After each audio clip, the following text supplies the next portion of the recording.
This one's a little bit of a weird one to talk about for me because it's a kind of a provably bad episode wrapped around in a good episode.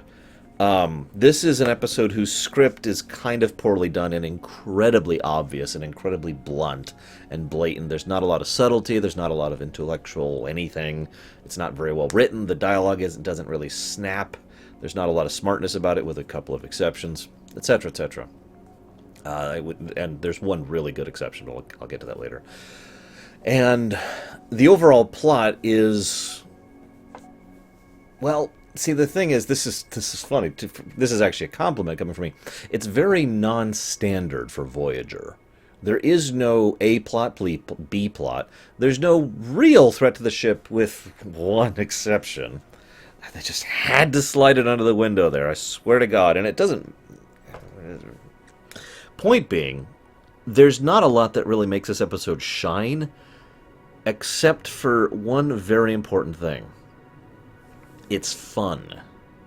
I know that's weird to say, because it's so hard to quantify or qualify something as morphic and ill-defined as fun. But that's exactly what this episode is. It's just, let's have fun with it. What would happen if a bunch of people took advantage of the of Voyager's reputation and in a positive way, trying to play on the positive nature of their reputation rather than trying to play on the negative part of their reputation? Because we've seen people play on the negative part of their reputation. This is the first time they've been like, the Federation is wonderful, and if you join us, I'm just saying, we could steal your stuff. I mean, take your stuff, but we'll be back soon. Don't worry. And I'm just going to say this right now. I don't have much to say about the gentleman who plays Fake Tuvok. I can't even remember his name, forgive me. But he does a great job of it. He clearly portrays someone who is enamored with the role. And you know what I mean by that, or maybe you don't, admittedly. It's something that, I can't remember her name. Susan, I want to say. Susan F. Alter, all the way back in the day, would tell me it with regards to acting. Mr. Goheen said something about that too, all the way back in the day. Because when you would get into a particular role that you really like you really like the character, and you really kind of look up to them, you kind of aspire to really throw yourself into the role and try to emulate them a bit more. And we see this in Fake Tuvok, as how he clearly really digs the role. When he actually meets real Tuvok, you could see on his expression, he's like, and just for a moment, he's just excited to see him. He's like, oh, this is great. Oh, wait, he's my enemy. Right. Logic dictates that. But for that first moment, it's just, oh, this is so cool. I've heard some people say that they think that maybe that's kind of a dig at Star Trek fans, and maybe it is, but I don't think so. The overall feeling of the episode is not, you suck, it's more like, this is awesome. If I can use a weird parallel, it's like Galaxy Quest. Galaxy Quest clearly made fun of a lot of science fiction tropes, especially Star Trek ones. But it never did so with mean-spiritedness or cruelty or any desire to harm. It was not making fun of, it was poking fun at. And I know that's a weird parallel, but the difference is monumental because of the variation in tone. In one hand, you're saying, that's awesome, and you're laughing with someone. In another case, you're saying, what the hell's wrong with you, dork? And you're laughing at someone. So I feel like this is more of the embracing of the Star Trek fan concept, if it's doing anything at all. It could just be this guy is enamored with the idea of being part of the Federation. That whole speech that Neelix gives to Dala, I think was her name, Sala? God, I can't even remember. The fake Janeway. Would have probably been better suited and better received by Fake Tuvok. The teaser in this episode is fantastic. It is exactly what a teaser should be. Short, to the point, and immediately catches your attention. It's like, what? And we see Fake Janeway and Fake Tuvok there. And the funny thing was, I wouldn't have noticed this, being completely honest, or at least I don't think I would have, if it hadn't been pointed out to me. But they had these comically oversized comm badges, like ridiculous, like the kind of thing you'd cut out of cardboard and use for a 7-year-old's Halloween costume. Just bong. It's like, wow. It just really added to the of the scene. It is interesting to me from a writing perspective that they immediately gave away the game. Most of the times when you have something like that teaser, like that kind of a mystery, you drag it out a little more. But instead, basically the next scene, it's like, oh, by the way, they're con artists here. We're just going to go with it. But that still is in keeping with the overall tone of the piece. It's not trying to be clever. There's only two really clever things in the episode. It's just trying to be silly and embrace that silliness. That brings me to the first point I want to mention about why I feel this episode succeeded in its fun factor. The cast. Now, this is mostly down to the guest stars, admittedly. They actually have a lot of fun with this role. The woman who played fake Janeway actually previously played a Vorta, believe it or not, over on Deep Space Nine. And it's funny to see her shift roles like this, but you could tell that they were having fun with the role. They were enjoying it, and there was just this overall levity in the tone in their performances that I liked, especially in real Janeways, in Kate Mulgrew's. Now, it is also interesting to me, in the same exact light, rather than trying to drag out the mystery in character. So okay, let me just take a moment. Usually when you have a mystery, there's basically 4 ways to approach it. Viewer and characters realize it immediately, try to deal with it. Viewer and characters don't realize it till the end, dragging it out as far as possible. Viewer realize it, characters don't, which I've talked about this concept before. It's a way to create dramatic tension when the viewer knows what's up, but the characters don't. Don't go into that hallway, you don't know what's in there, that kind of a thing. And of course, characters figure it out immediately, and viewers don't. Oops, I'll be right back, guys. The warning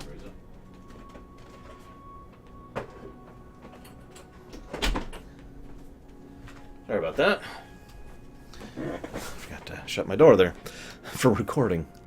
So in this case, it's revealed both to the viewers and to the characters, like, immediately. Second scene, we know what's up. Third scene, actually technically more like fourth scene, depending on how you define it, they figure out what's up. Like, Janeway just puts it together like that.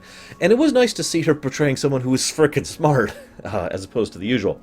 That being said, it is really sad how many people are taken in by the cons of the con artist, of the fake Voyager crew. Because they're really, really obvious. Now, I guess that's kind of the point. Again, this episode's not trying to be smart or clever or Ocean's 11 kind of a thing, right? The original and the remake. It's just trying to be like, hey, And so I think that's part of the gag, is how obvious they were being. It's like walking out. It's like, I commented on this, actually. There was a thing in episode 3 of Star Wars where Palpatine, wait, was that episode 3? No, actually, that was in episode 2. My bad. There's a scene where, I can't remember his name. The blue gentleman is like, if only Senator Amidala were here to vote. Oh, who would ever do something so brave as to vote for emergency powers for the Chancellor, And they're saying this so obviously. And I postulated that they were doing that on purpose because Jar Jar was so stupid they had to stoop to that level. Now, I don't know if that's exactly what the case is here, but it's very definitely being done on purpose, is the point I'm trying to make. That they're clearly just being like, oh, the poor orphans are starving, please help us, all that crap. And it's funny, because Neelix even said orphans is like one of the oldest tricks in the book, and the sad truth is that kind of is. Now, let me make something very, very clear here. People like these con artists deserve to go to Pluto and be stuck there for the rest of their life. And that's about as nice of a thing as I could possibly say about them. Because they are the scum of reality. Okay? I mean this sincerely. They are actively sapping away all that is good in the world, or the universe, or whatever you want to call it. Because what they are doing is taking advantage of positivity, of trust. And doing so causes a concept that I've talked about many times on my show and in real life, called escalation. The more people are taken advantage of, the less they are willing to give the benefit of the doubt, willing to be trusting, willing to be considerate, willing to be giving. And that leads to a further escalation.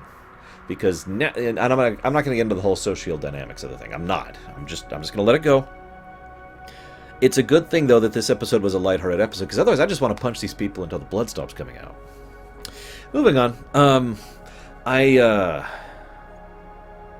It is clever, I will say. That's not clever. It is amusing to me how the con Voyager is like, that's Voyager showing up. You'd better let us go or they'll destroy you. Because at the one hand, that's actually pretty neat and ingenious in its own small way. I shouldn't say ingenious. It's smart. But when you think about it, that was also the only card they had to play. Like, imagine Hearthstone. Some of you play Hearthstone, right? Or Magic the Gathering. Most of the times you have a big old hand. It's like, well, I want to play this or I want to play this. They had one card in their hand. So it was play that or sit there and lose. So they played the one card in their hand. This is where that negative thing comes in. I mentioned there was no danger to the ship this episode. That's a lie, because the random alien ship that joined the Federation and got faulty photon torpedoes hits Voyager. I started writing this note down, then I re-round to count 4 shots. 4 shots from what looks kind of like a disruptor shot takes the shields down to 41% and destroys the tractor beam emitter for the time being. It disrupts its ability to function. I really hate to keep harping on this, but this just goes back again over and over. The same thing I've been talking about for many, many episodes now, that the writers just don't know how to write combat.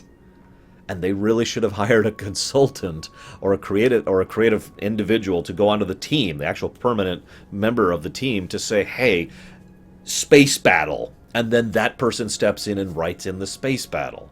There's no shame in that. That's something that is regular, that is normal. You know, if you have a deficiency in your writing, you either try to bolster it, or you try to, or you try to bypass it. And in this case, they're doing neither. It's just, oh, the ship shakes, and we're suddenly really damaged. And then the stupid thing is, it basically means nothing other than the fact that they can't capture the whole crew like that. All it means is they can only beam away the one person. That's all that damage. And all that damage to the ship and the shields going down, because they go down even further than 41%, and all the shaking and sparks means nothing. There's no like, oh, repairs are going to take a day or a week, or this is going to affect the plot in any way, shape, or form. It's only there for the drama of that scene, and it falls flat again. Moving on.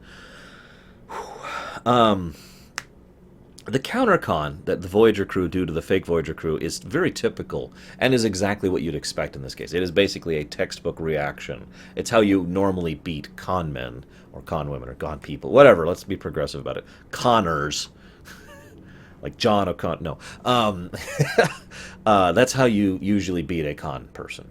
You counter con them, right? Makes sense. So it is nevertheless extremely well presented. I like the lead up to it too, because Neelix and Tom are there, and they're like, how did we get caught by this? This is silly. And this is the one really clever, well, one of the two really clever things the episode does, because it shows how the two of them are really distraught over this, and then they fail to con the Doctor, right? And then they're like, oh god, maybe we really have lost it. And then Voyager, wow, Janeway, last I checked, Janeway's not Voyager, although she probably thinks that. Janeway says, her thing, and she's like, I don't have a plan, I'm just riding it by ear. The next scene we see is Neelix approaching her, and we know this is part of the plan. We know this is now part of the countercon. I call this clever because the episode never actually says it outright or shoves it into your face. The pieces are just there so you can realize what happened is Neelix and Tom, and probably the Doctor, got together and said, we're better than this. Let's prove it. And came up with a plan and executed it. Went to Voyager. That's the second time I've done that. Went to Janeway and said, Janeway, here's our plan. And she said, and so they decided to go ahead and move forward with it. And we have the situation that we have, where they actually counter-con the con men. They do a good job of it, too, actually. It's very, very clever, and I like that. And I'm going to skip over the really cool thing. Normally I'd talk about how pathetic the security is on Voyager. Let's be honest with ourselves. Security in Star Trek is actually kind of bad. Like 9 times out of 10. And the other time it's usually kind of an aspect of weird or bad writing that all of a sudden, just out of nowhere, we have good security for this one episode. Because it's bad the rest of the time. Normally I'd comment on that, but it's funny because this is, again, part of the cleverness.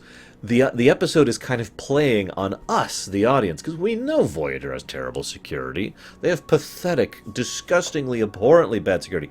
I had better security at a data center than they have on a starship. And yet, that is part of the con, both against us, so that we are like buying into it, and against the actual conmen to make sure that they think they actually escaped. Of course, then they do what a good con does. A good con is all about drawing your attention to the obvious thing, with the intent to make it look like this is how I'm going to con you with this pen. I know this is a bad analogy. I'm not good at this kind of thing, so bear with me. So I got this big pen, and it's nice and obvious, and this is what I'm doing. But this is just a distraction. The whole point of magic tricks, or con men, or thievery, or all other things that fall into that general category, is to try and pull your eyes, your attention over here, so they can do whatever they're actually doing over here. That's the whole point. And so what they do is really brilliant on that, because the Doctor, in the guise of fake Janeway, goes aboard and they start having an argument, and Doctor starts having issues, and then that's when Tom Paris shows up on the Delta Flyer, weapons ready to go, as if that was Voyager's plans. And they're like, oh my god, Voyager clearly followed us, holy crap, we've got to deal with this situation now. That's the con. That's the distraction. And it's big and obvious, and like a good con, like a good distraction I should say, you can't ignore it. The truly good distractions are the ones that if you ignore, you do so at your own peril. Because that's how they win, you see. If they had just decided, oh, that's just a distraction, there's something else going on here, then Tom would have just kept firing on the ship until he disabled them, and then they win anyways. No need for the deception. That's how that works. That's basically just tactics, actually, at that point. Misdirection. Then, I already mentioned the fan enthusiasm in Fake Tuvok. I got a little note here about that. Let me talk about the best scene in this episode. If I was still doing the outros with episode bits, that would be the bit I'd show you here. Neelix has this rather long scene with fake Janeway. Rather long, rather well done, and rather heartfelt. And it's brilliantly written, brilliantly performed. Every aspect of it is smart, tightly focused, and incredible. Even the music and lack of music is properly done in that scene, and the directing is very nice and tight and intimate to emphasize how character-focused this scene is. It's a great slice of an excellent episode in an otherwise good episode, because we get to see, finally, Neelix's character arc.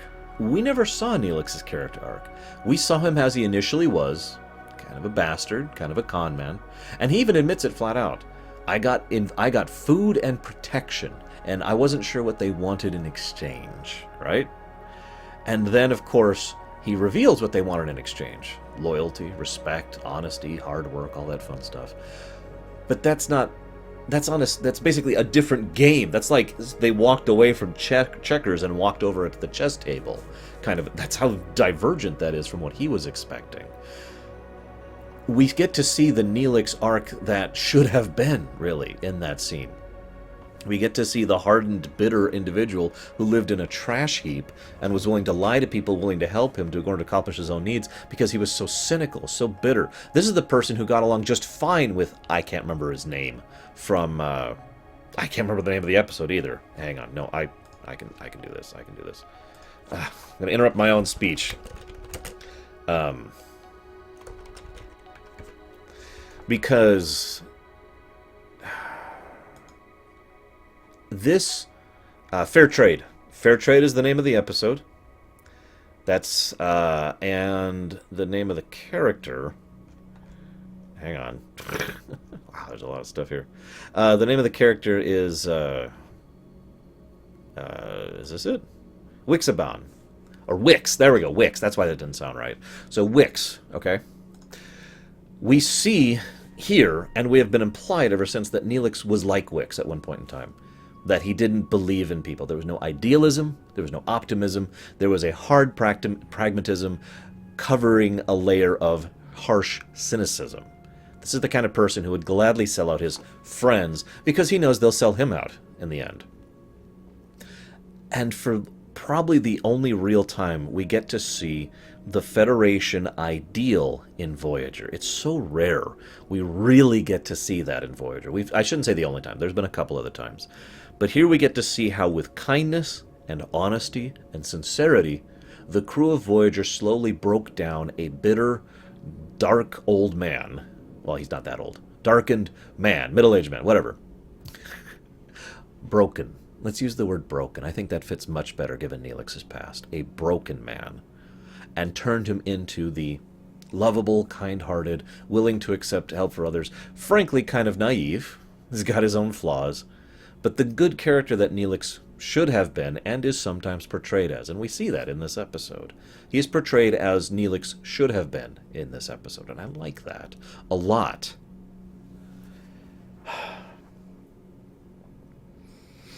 And it's a shame we never got to see that character arc in action. That had to come up in this episode.